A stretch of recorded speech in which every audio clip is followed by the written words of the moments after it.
каждой колонны женское и мужское изображение.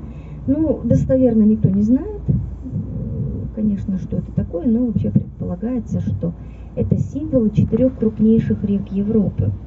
Нева, Волга, женские изображения, Днепр и Волхов, мужские. Перед нами здесь сейчас зоологический музей. Это бывшее зоологическое отделение Кунсткамеры, которое отпочковалось от Кунсткамеры. Вот, кстати, справа бирюзового цвета здания, это сама и есть Кунсткамера. Зоологический музей отделился от нее в 19 веке. А мать Блока развелась с его отцом, будучи еще беременной.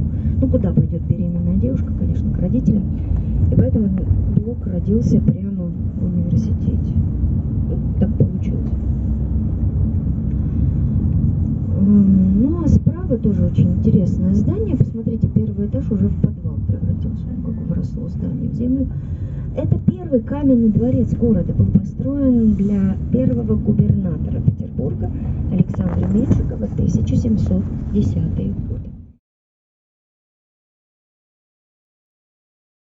А напротив Академии художеств наши великолепные египетские сфинксы хорошо сохранились. Сфинксов этих сначала у египтян купили французы. Ну, во Франции началась революция, денег они египтянам не дали, ну, им стало не до этого просто.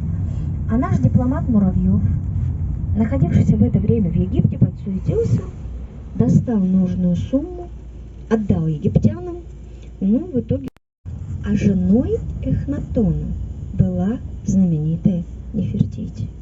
То есть Нефертити была невесткой того человека, лицо которого имеют наши сфинксы.